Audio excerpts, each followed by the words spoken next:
Good afternoon and welcome to the City Club of Cleveland. I'm Hewitt Shaw, the President of the Board of Directors of the City Club.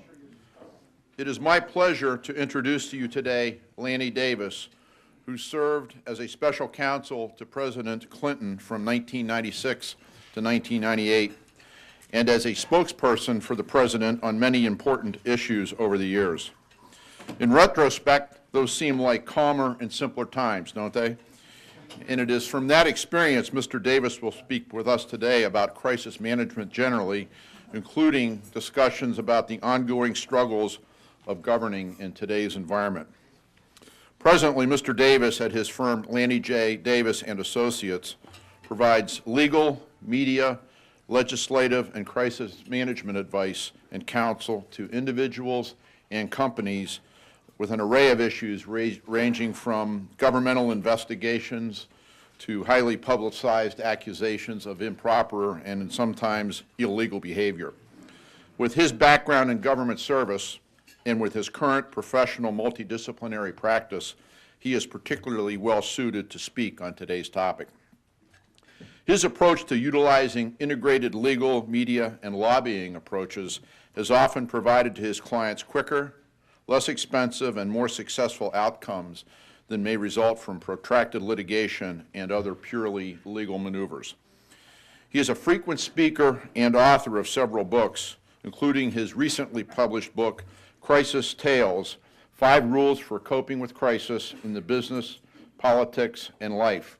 And we have copies in the lobby for your purchase at the end, if you're interested. It was on the occasion, in fact, of the celebration of the release of this new book that President Clinton remarked as follows: "Many people specialize in dealing with the media, understanding politics, or navigating the legal system. Lanny is unique in his mastery of all three. He's one of America's most skilled and experienced advisors, and the fact that he has so many friends on both sides of the aisle is a testament to his fair-minded approach to problem solving and his remarkable record of success." On a personal note, as if Lanny needs more of a endorsement than from a former president, I would add that as a cable news junkie myself, of all of the networks, irrespective of whether I happen to agree or not with Mr. Davis on his particular views from time to time, he's one of the few commentators on both sides of the aisle that I find myself tuned into right to the end, out of my respect for his tone of civility and his fair-mindedness and intellectual honesty, which he brings to any discussion. He is a prime example of the goal of our City Club, to bring strongly held views in a thoughtful, respectful, and civil discourse, which ultimately is the best path to effective resolution of conflicting positions. Lanny is a graduate of Yale University, both undergraduate and law school, and served as a litigator at a large D.C. firm before joining the White House. After his White House service, in addition to his practice at his current firm, President George W. Bush appointed him to serve on the 5-member Privacy and Civil Liberties Oversight Board created by Congress as part of the 2005 Intelligence Reform Act, further indicating the bipartisan respect Lanny enjoys at the highest levels of our government. Please join me now in welcoming to the City Club podium Lanny Davis.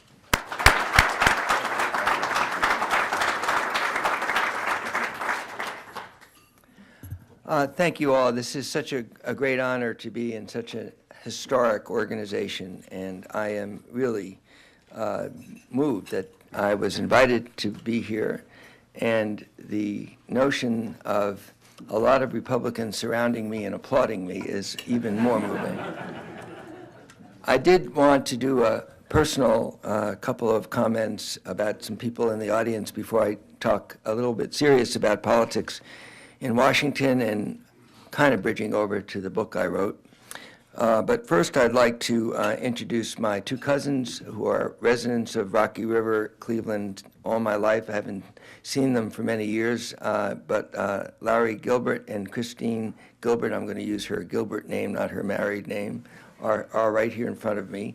And then I promised that I would completely, 100% embarrass somebody that I consider to be as close as a brother possibly could be, since we only see each other about once every 25 years. He has a rather unknown last name, Taft, and Rick Taft, sitting in front of me, helped co-educate Yale University. And anything else I might say about Rick and all of his life's achievements, the fact that he helped me on a crusade to bring women to Yale, it will be our eternal legacy. So good to see Rick. And finally, on the theme of purple, I created with Michael Steele of the different cable channel. I'm associated with Fox as a liberal Democrat. He's associated with MSNBC as a former Republican National Party chairman. He's a conservative, I'm a liberal. He's wrong about almost everything. But we came together because we are brothers in the belief that there is an importance, especially today, maybe more than ever before, for conversation between people who disagree. And there is always going to be disagreement, but there's an ability to have a conversation rather than a food fight. And Michael Steele and I, deciding that that was important, created an organization called Purple Nation Solutions. And that's exactly as it describes, red state and blue states combined to purple. And solutions are the only way that you can govern. You have here in the state of Ohio a very conservative Republican, used to be very conservative and also commentator and host of a Fox television show after he served in Congress, named John Kasich. And apart from the fact that Kasich is wrong about everything, he's a gentleman, he's a great leader, and I don't know if I can urge you to vote for him, but I certainly think if you do, you can't be all that wrong. So my respects to the governor of your state. I also pay my respects to your mayor and the head of your school board, and I understand even the head of your organized labor group here in Cleveland, who have proven that you can work together on school reform. And a very dear friend of mine who was your Secretary of State, Jennifer Bruner, I believe out of Columbus, is also the kind of purple Democrat that I deeply respect. So now that I've given you the kumbaya of the opening, let me tell you how bad things are right now in Washington and why I am somewhat pessimistic that they're not going to get any better soon.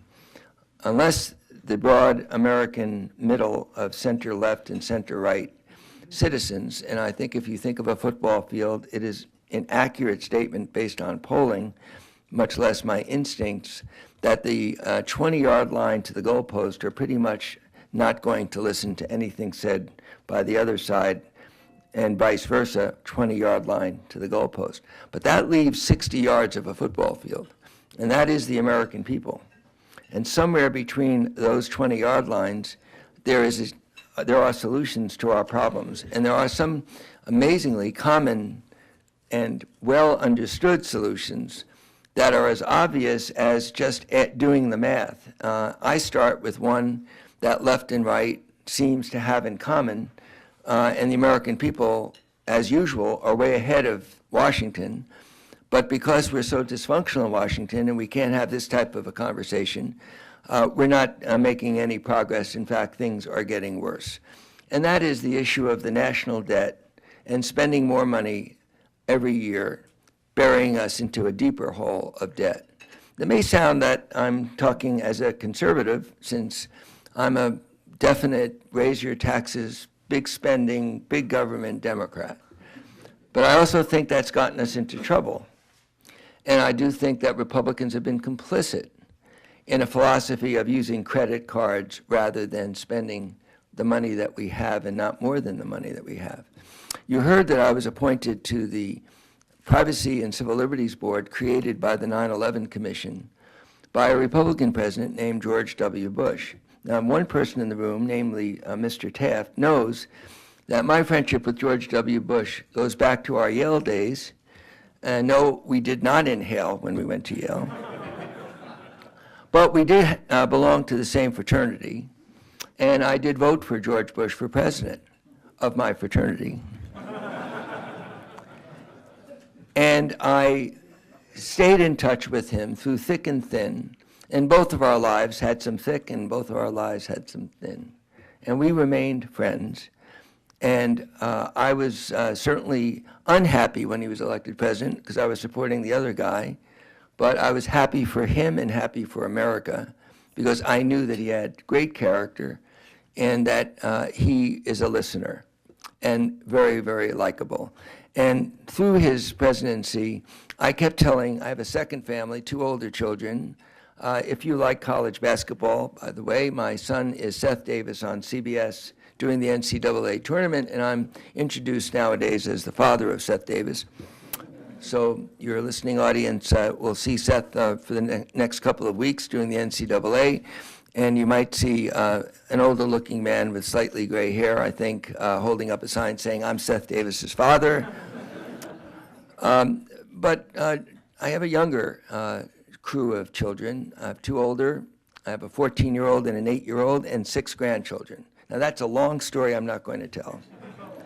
But the story about George Bush, which then leads me to tell you a little bit about how we solved the dysfunction in Washington, is really about the nature of why it's possible for a conservative Republican, and he certainly was and is, George W. Bush, and myself, old friends, but I'm as liberal a Democrat as you can find. Maybe on fiscal issues, I'm said to be conservative, but I really don't think it's conservative to say that I shouldn't be handing credit card receipts over to my children saying, "You pay for my trip around the world." That isn't liberal or conservative. That's just plain wrong. And that's what this generation is doing.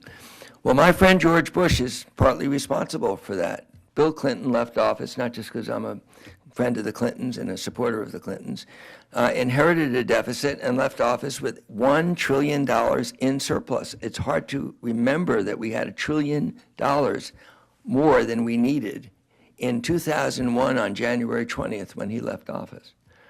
And after my friend George Bush left office with 2 wars paid for by credit cards, whether you like the wars or not, you pay for them if they're important to the national interest. We did not pay for them.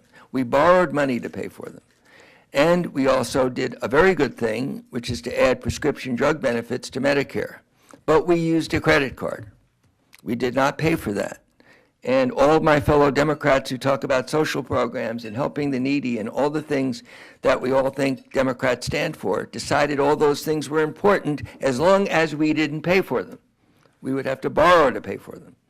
And so I became very strong on the subject of the morality of that judgment not to pay for the bills, to hand them over to our children. I guess I'm more strongly sensitive about that topic because I have a 14-year-old and an 8-year-old who I'm handing over my credit card receipts to as a generation, figuratively, maybe sometimes literally.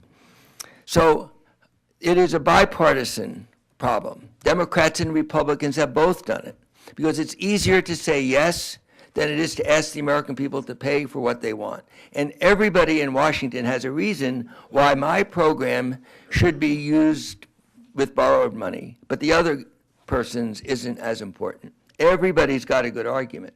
And then when it comes time for the piper to pay, and we're almost there, we will be approaching the point where we will be paying $1 trillion in interest on what will be $23 trillion of debt if the president's program is enacted as written. If Paul Ryan's program is enacted as written, a conservative program and a liberal program, enact either one of those, we will have $6 trillion more of debt under either one.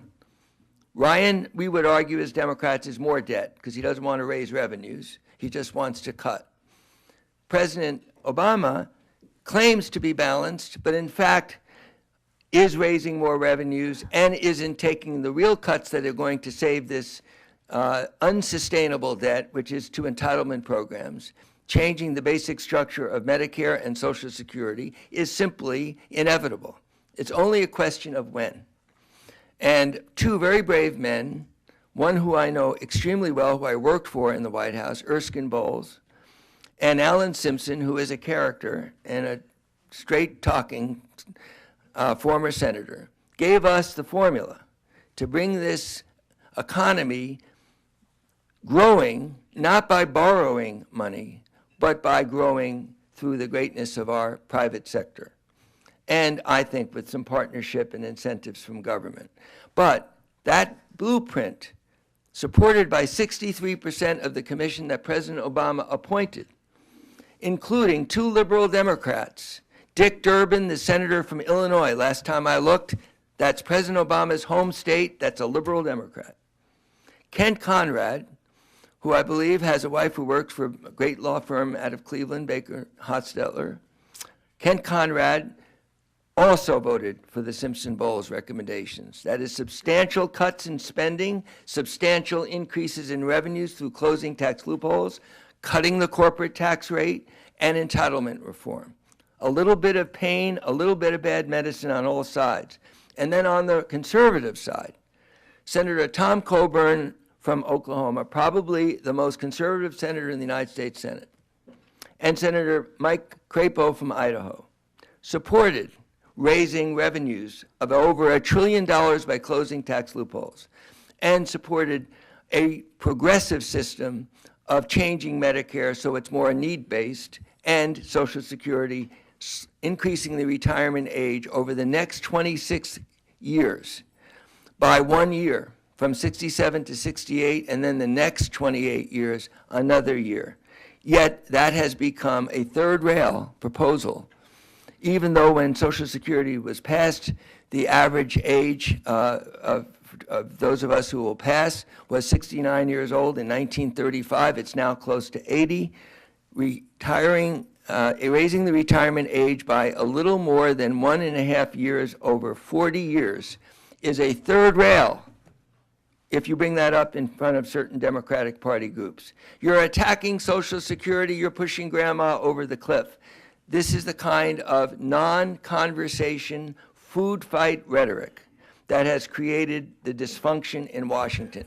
And anybody who's sanctimonious on the left in blaming the right or vice versa is between the 20-yard line and the goalpost. And the rest of us, somewhere in the center left and the center right, are more and more disgusted by this type of behavior by people we elect to serve us in Washington. So I come down to a very simple proposition. When I was coming of age in politics, President Nixon was president, and although I didn't support him, he did come up with a phrase that I hate to repeat because it evokes some bad memories, but it was the real majority.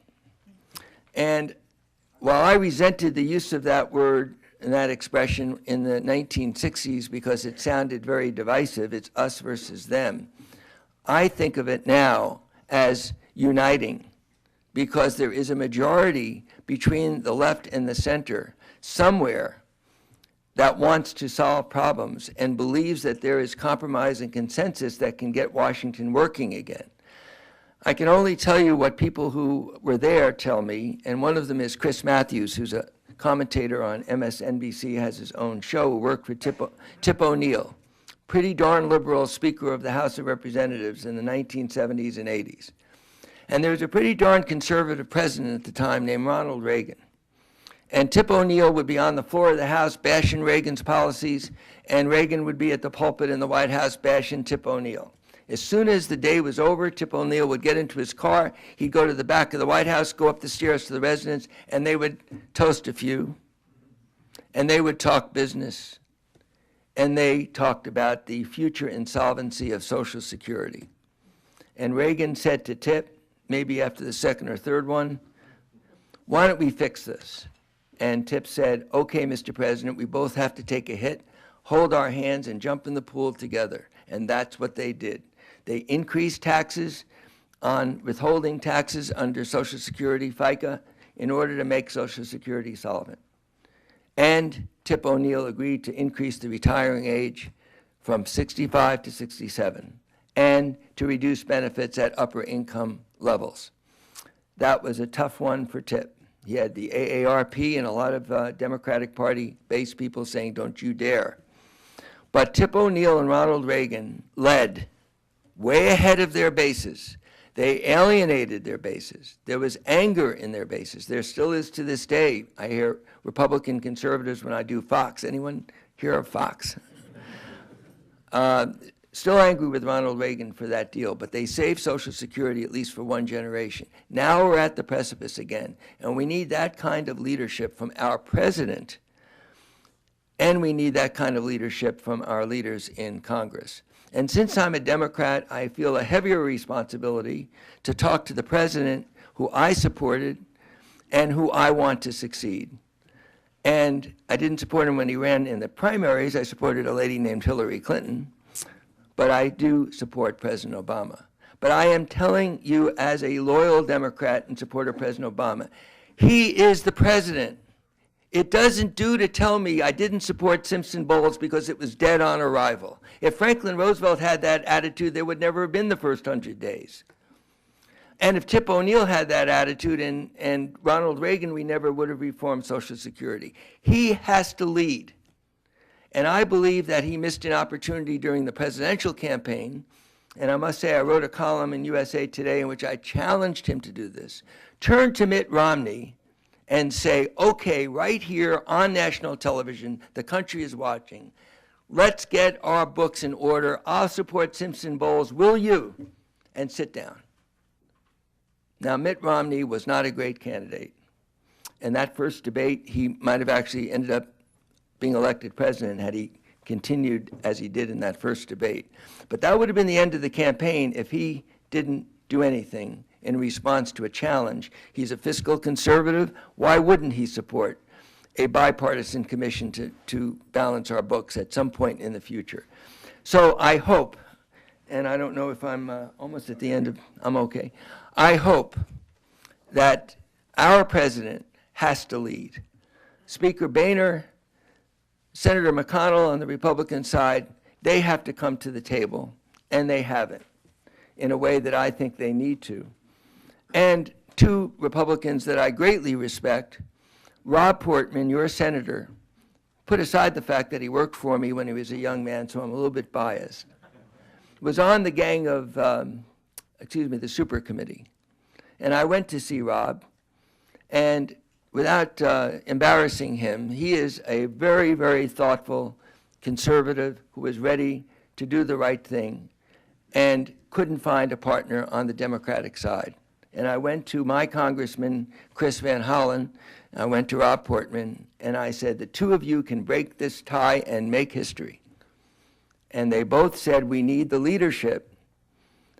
Rob said we need the leadership on the Republican side. Congressman Holland said we need Speaker Pelosi and President Obama. And they did, because without the leadership, they couldn't have gotten it through either house of the Congress. But I think the one person who cannot have the excuse, I can't be successful, we need the leadership, is the man who is our leader. There's only one president, and he can lead and can make history.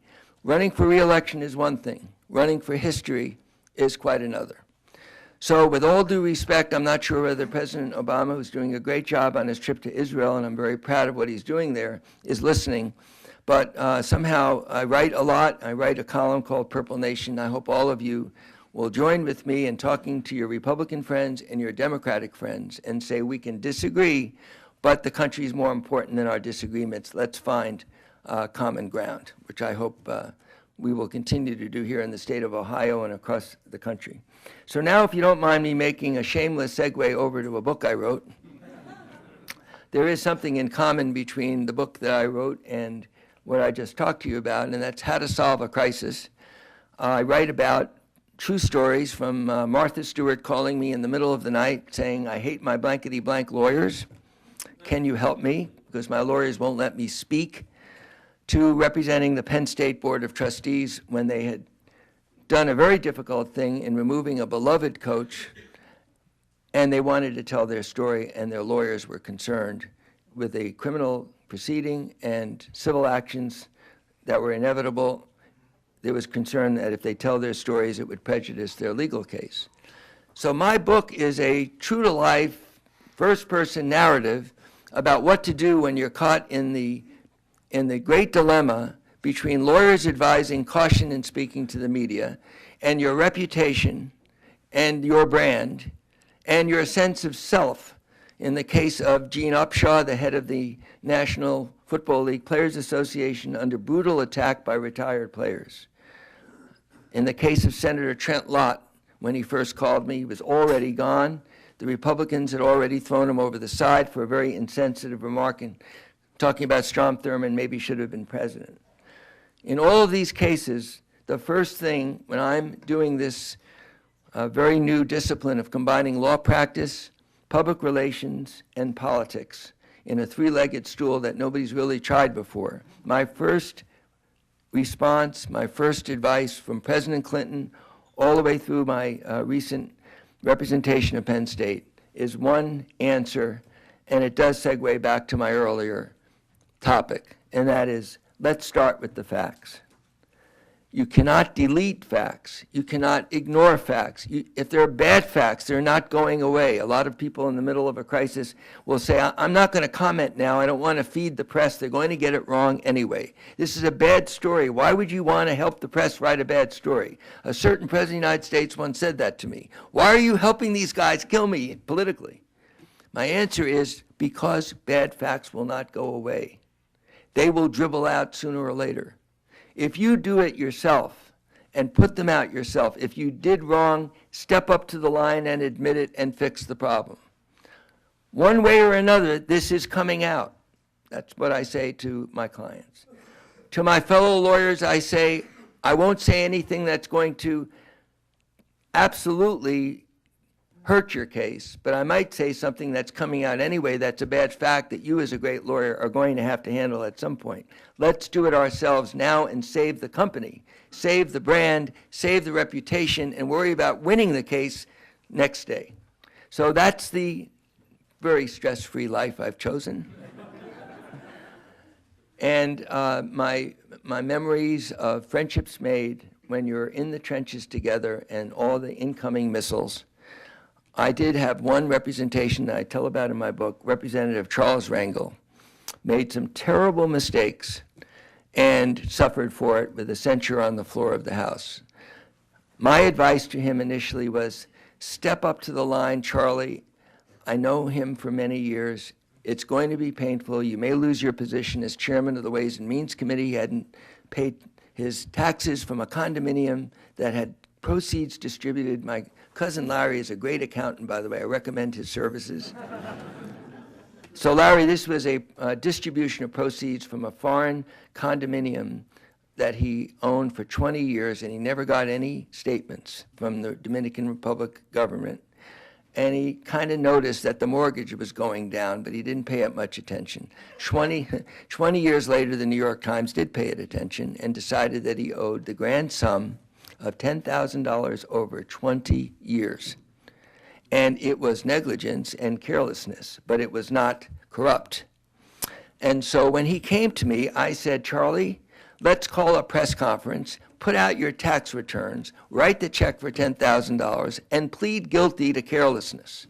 But you've never made a dime, you've never taken a bribe, there's no corruption here. You were just damn careless.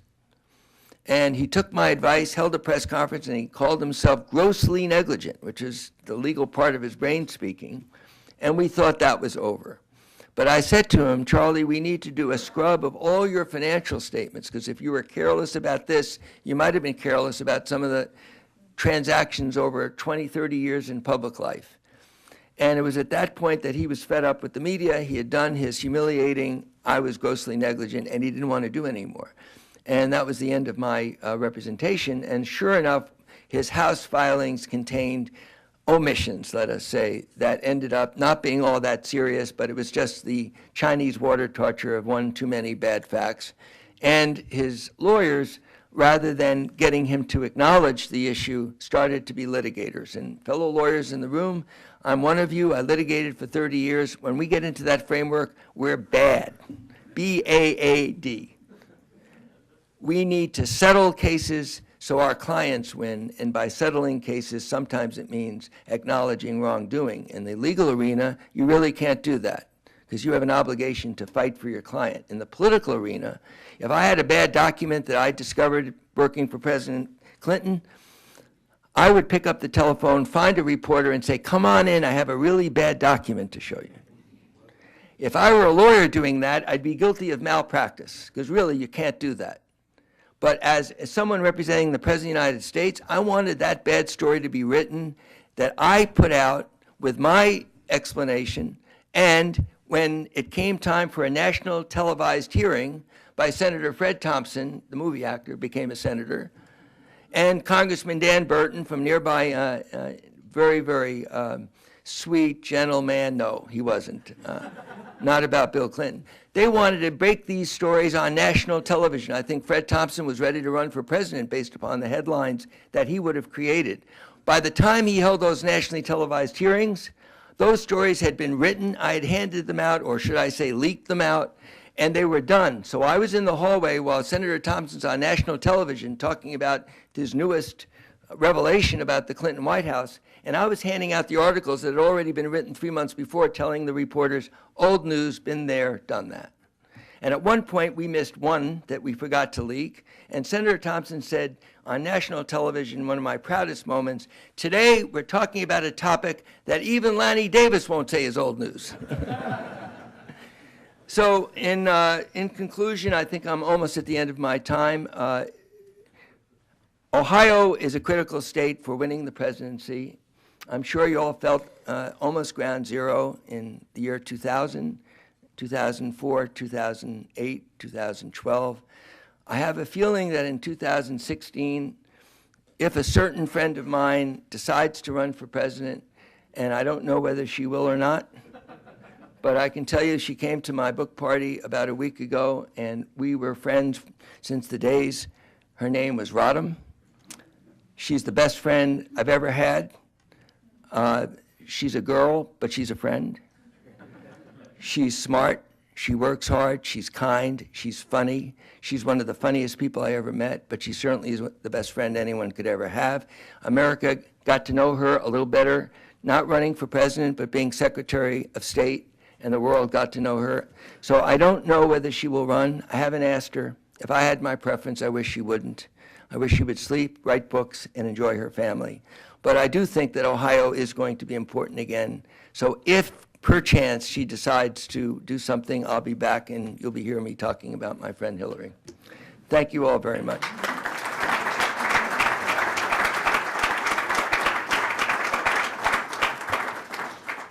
Today at the City Club of Cleveland, we are listening to a Friday forum featuring Lanny Davis, lawyer, political consultant, and crisis manager.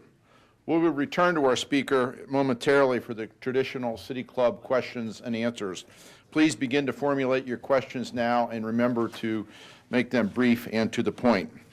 We welcome all of you here and those listening on 90.3 WCPN, Idea Stream, WCLV, WTAM, or one of the many radio stations across the country.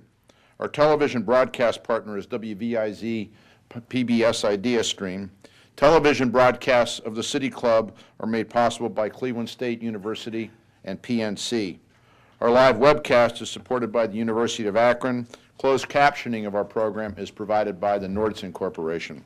We welcome today guests at a table hosted by Baker Hostetler. Thank you for your support. Travel considerations for today's programs are provided by United Airlines, the official airline of the City Club. Now we would like to return to our speaker for our traditional City Club question and answer period. We welcome questions from everyone, including guests.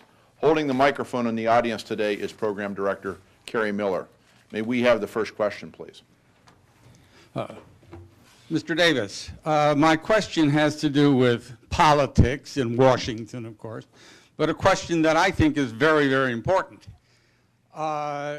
President Obama is in the Middle East, and I heard his speech yesterday, and I loved it. I thought it was great. But there is a fact, they want the peace, and I think a sure way to get them and do away with things like building in East Jerusalem or whatever, if they got rid of the nukes in such a way that there can be no bombing of Israel, you would have peace before you say Jack Robinson. Well, I wish it were that simple, but I think that President Obama and the Western world, and certainly Prime Minister Netanyahu, agrees that when you have a country that sponsors openly and doesn't deny terrorism in Iran, driven by vitriol and hatred, not only towards America, but towards Western values and civilization, and then says to a neighboring state, we aim to exterminate you, Americans just have to imagine what it would be like if we had a hostile government like Iran that was Canada rather than Canada, with a nuclear capability almost ready to be developed, with the head of the country saying, I'm going to exterminate America. We would have what is called in Israel a sense of existential threat, meaning our existence is literally at risk. So we have to find a way to hold that red line without military intervention, which would be a disaster. The sanctions regime has started to hurt, but I think at some point President Obama has quite bravely said, as has the Prime Minister of Israel, as had most Western European leaders, if Iran, with this type of government that has declared war on Western civilization in supporting terrorists, that's what it is. When you support people who celebrate death, who can justify killing innocent children for political goals, whatever they may be, or religious theology, whatever it may be, that is a challenge to civilization, not just Western civilization. Iran is an enemy of civilized humanity. And the Arab states, the Sunni states in the Gulf, are just as much threatened by Iran as is Israel. Indeed, they may feel more threatened because of the sectarian division between Shiites and Sunnis. It might actually be worse than the hatred towards Israel. So I hope that President Obama, who has shown great leadership and better now than 4 years ago, I think that we have some hope that with that sign of strength that Iran will, at least for its own sake, take a step back and return to civilization and stop supporting Hamas, Hezbollah, and terrorist groups that believe in some type of purpose in killing innocent people. Since we're sort of looking toward Washington, what is the role of the Tea Party? Because if you look at the news, they're both praised and criticized. Well, I don't know if there is a Tea Party. There is a movement of people with different principles. But I don't think there's an organized party as we think of that in the United States, in the Republican Party and the Democratic Party. There are people who have strong views, and they're legitimate. Some of them are on the fringe, and Democrats try to label the entire movement as defined by the most fringe people. But these are people with very legitimate viewpoints, certainly on taxes and spending and balanced budgets. You've heard me speak to many of those principles, which Tea Party adherents with those principles that I think the Tea Party stand for would agree with. Some of the more extreme scenes that we've seen after the health care bill was passed and the hateful town meetings that the entire Tea Party movement was labeled with, is just as unfair as when some of the more extreme people on my side of the fence speak, and I'm blamed for that. So I grant them a great deal, the people that I see involved in this movement. It is a grassroots movement. We have the history of America having grassroots movements. The populist movement is a straight line from populism that was called radical and very dangerous in the 1880s and 1890s, became the Democratic Party of the 1930s. The Republican Party has to return to its traditional conservative principles, and it lost those roots. I think you're seeing Marco Rubio, Jeb Bush, and somebody who's a hero to me in this world of conversation rather than food fighting is John McCain. Another is Lindsey Graham. So there are many Republicans who are sort of where we were after 1972, where Democrats need to reclaim the party of the middle class instead of party of interest groups. That's what happened to us in 72. The Republicans are going through the same thing, and I think they'll have a formidable set of candidates running for president in 2016. Mr. Davis, you've had a vast experience in the media, both in radio and television and print. I noticed from the program notes today that you're a frequent contributor to Fox News. Could you evaluate for us what you feel is how would you rate the objectivity of Fox News? Well, it's great being on Sean Hannity's show and Bill O'Reilly's show are the two that I think of, because I don't really need to do very much. They ask the questions and they answer the questions. To be fair, Bill O'Reilly consistently allows me to answer, and then he talks over me. Sean Hannity asks the question, and as I start to answer, he answers the question. You know, Fox is run by an absolutely great man named Roger Ailes, who had a vision. And the vision is that there was a vacuum. He saw the vacuum in the center right of the country, in the mass media. For right or wrong, he brilliantly found an audience. And he does have people like me who are off the party line of conservative Republicans, and he does give me an opportunity, and it was Roger Ailes himself who signed me up. And I do have great respect for Sean Hannity, who happens to be a very nice man. He's very nice because he's a fan of Seth Davis's,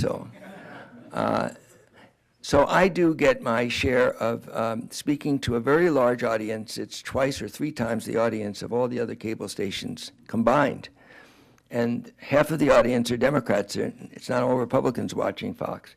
So I get a chance to tell people in the middle to the right of middle what my viewpoints are, and that's all I want. I don't expect people to agree with me. I think MSNBC is on the other side, and they've seen a gap of programming from the left side of the spectrum. I miss having a hard news place to go. I think Fox does a better job of hard news in the evening than does MSNBC, which is all programming and all entertaining and all politics. But I do think that CNN, under the leadership of somebody I've known for many years named Jeff Zucker, has a vacuum of a good hard news station that it can build up an audience around, and I wish them well. I'm loyal to Fox and Roger Ailes, but I certainly hope that CNN comes back so we do have a broad cross-section of choices as viewers. Boy, have I just covered the waterfront or what? I'd like to get your take a little bit further on the thesis that people should come clean and bring out the news right away. And I'd like you to apply it to, and maybe you already have in your book, I've got to admit I have not read your book, apply it to the Monica Lewinsky situation. My sense is that when President Clinton obfuscated about his relationship with Monica Lewinsky, it helped him in two respects. One, it helped him rally the Democrats. The Democrats, you know, as went over several months, they rallied behind him. And secondly, I think people started thinking, well, is his personal relationship with Monica Lewinsky something that for which he should be impeached or removed from office or even should resign? Whereas I think if he admitted right up front that he had had a relationship with Monica Lewinsky, I'm not sure we'd have a President Clinton that would have completed his term. What is your take on that situation? Well, this is a painful question because it's so personal. But my book is called Crisis Tales: 5 Rules for Coping with Crises in Business, Politics, and Life. And the situation that President Clinton faced is about life more than politics. He had a relationship with, as I said, one of the great people I've ever met, who happened to be his wife, who he loved deeply, and who he had hurt, and he knew that he had. A lot of his friends tried to imagine that it hadn't happened. So there was a sense of denial. Maybe it really didn't happen. And it took President Clinton a while to have the inner strength to do what is in private life. Forget about being president in front of 200 million people admitting to this. If it's a private situation between yourself and a wife, a companion, a friend, it's a really, really hard thing to do. And he had to do it publicly in front of the whole country. So when I give advice to corporations, to politicians, about not filing your financial statements, not paying your taxes, having an accounting irregularity that the SEC is investigating, all of these subjects are easier to follow my advice than this one. This one, everybody in some way gets the weakness, man and woman, the human weakness that led to this behavior, and the difficulty of telling the truth. And people in Washington were offended by the length of time it took President Clinton to tell the truth. When he finally did, he suffered great pain before he did, I can tell you that. When he finally did, it was just an ultimately painful thing to watch, any man or woman being that honest about such a difficult subject. But it was very, very late in the day, didn't follow my immediate rule, get the bad facts out. But all I can tell you is, even as a friend, much less as an advisor, I constantly kept in mind, there but for the grace. And there is a very religious rule about don't judge the sinner, but forgive the sinner. And I think the American people got that quickly, that his job in office was a distinction between the wrongful behavior. They could forgive the wrongful behavior, especially when he apologized. But they were able to make that distinction certainly earlier than I was, because I was all worried about him being impeached. Sooner or later, the topic changed from the wrongful behavior to the excessive political, partisan reaction of the Republicans in trying to use that horrible instance of personal weakness as a source to remove him as president. American people not only opposed that, but in the immediate election after the impeachment, for the first time in many, many years, the sitting president gained seats in Congress. And despite that, the impeachment proceeded with lame duck, people who had been defeated in their districts providing the margin of difference on that impeachment vote.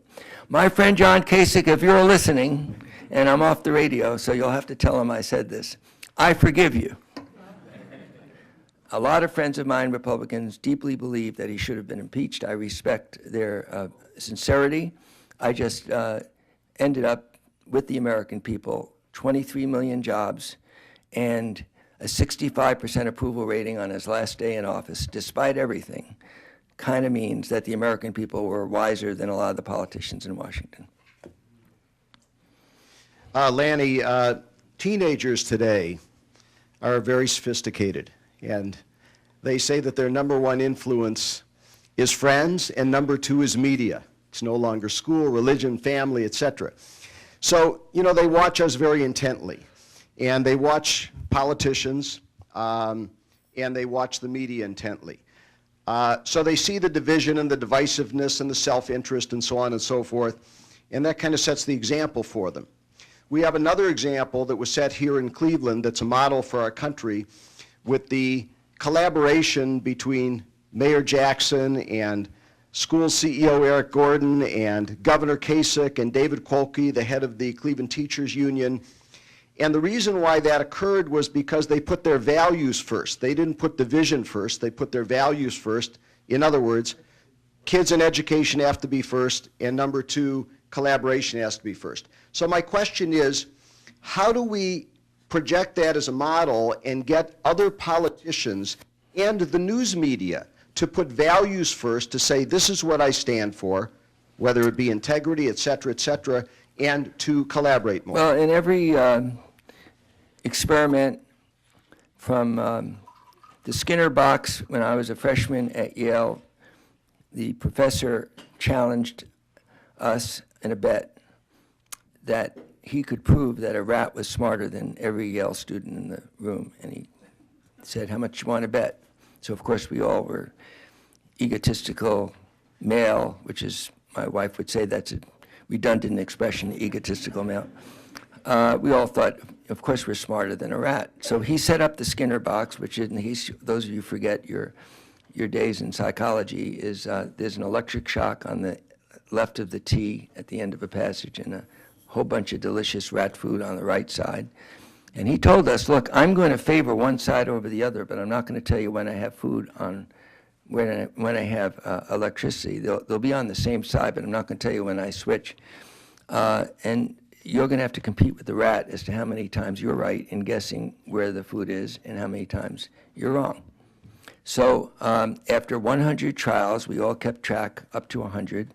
He collected all the ballots, and he gave us the rat's score was like 68% right. The highest score of any human egotistical male in the place was before Rick Taft did his work to bring females.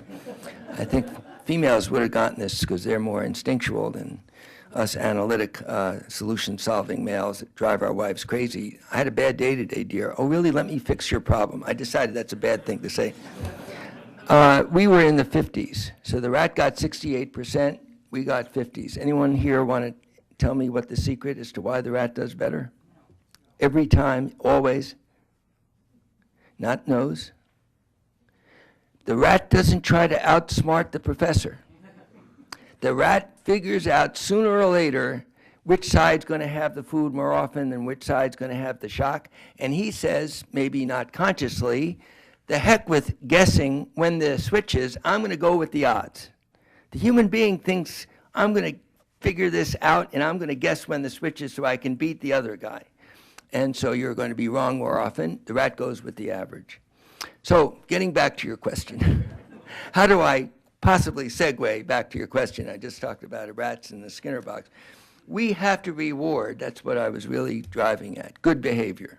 The rat got rewarded by deciding, the heck with guessing where I'm going to turn. I'm going to go with the food and get the highest average. We have to reward politicians like John Kasich who are willing to come to Cleveland, work with a Democratic mayor. He's a Democratic mayor, right? Thank you. And we have to reward as voters, and we have to penalize opposite behavior. Now, do we do that? I'm sorry to say we don't do that.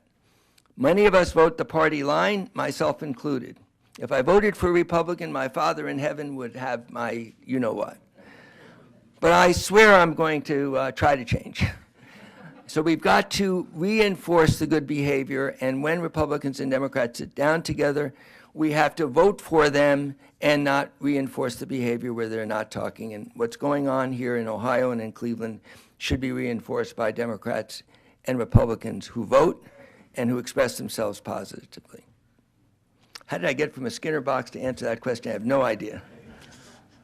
Mr. Davis, your theory sounds so simple, and it seems to be so appropriate on an intellectual level. And you indicate that the president has to lead on this thing. Well, hasn't he already in some of the other aspects in trying to resolve this financial crisis? And why has it always broken down? Well, you can't blame him entirely, and you can't blame the Republicans entirely, so the easy answer is it's both of their faults and none of their faults. So I prefer to say it's our fault, because they're politicians, we're voters. They're trained, I have to keep going back to that rat, they're trained to respond to stimuli that's positive reinforcement or negative. And we voters have allowed this behavior to continue. President Obama has tried. And at some point, he and Speaker Boehner were this close. And then it broke apart. Some of it is institutional. You have members of Congress that don't care about the general election because their districts are one-party districts. They're never going to lose in the general election. All they're worried about is a primary to their flank. So Democrats worry to the left flank, Republicans worry to their right flank. That means when they're elected, they don't really care about the center because they've got a lock on re-election. And they rarely have conversations, social occasions with Democrats. I've been in Washington for 40 years, and I can't tell you how discouraging it is to hear members on both sides say, I don't have any Democrats to talk to. And if I'm seen talking to a Democrat, I might be ostracized in my party caucus. Just think how terrible that is. These are people supposed to be representing us. So I think the answer has to come back to us as voters. What is not acceptable any longer is this stalemate, and we've got to tell our politicians, I don't care about your ideology, and I don't care about your caucus. You've got to compromise. And I would start with the budget as a place where we had Democrats and Republicans on the Simpson-Bowles Commission ready to compromise. And why we didn't demand that commission's recommendations as a people on both President Obama and Governor Romney, that's when we really had them. They needed us then, right? That was the time. And so I hope that we'll just remember it all comes back to we're a democracy. We have to speak to our elected officials. Following up on that, I mean, one of the problems we have, as you pointed out, is the divisiveness, the polarization, and it's done through the redistricting process. Yes. What can we do to try and, is there a way to try and fix that? Because that's really what allows these people to just get through the primary and then go in and not have to worry about talking to anybody on the other side. It's a great question, and if it's my last one, it'll give you something to think about. There are certain states in the United States who have solved this problem. Anyone here from Iowa or with roots in Iowa? Long time ago, Iowa took the redistricting process out of politics and took it to an independent commission that would actually do it fairly without political considerations, where the population centers were what looked to be contiguous rational districts. And the gerrymandered districts that are almost comical. In my own state of Maryland, there's a district they created to elect a Democrat.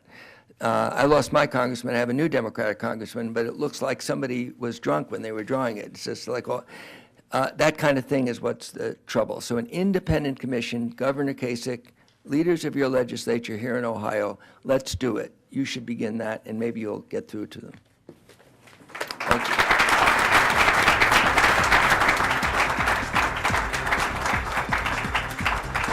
Today at the City Club, we have been listening to a Friday forum featuring Lanny Davis, lawyer, political consultant, and crisis manager. Thank you, Mr. Davis. Thank you, ladies and gentlemen. This forum is now adjourned. Thank you.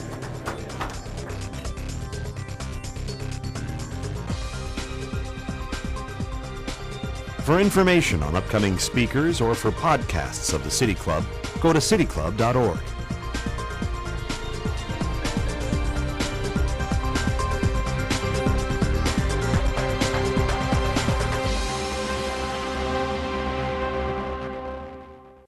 PNC is proud to support the presentation of this City Club of Cleveland Friday Forum on WVIZ PBS.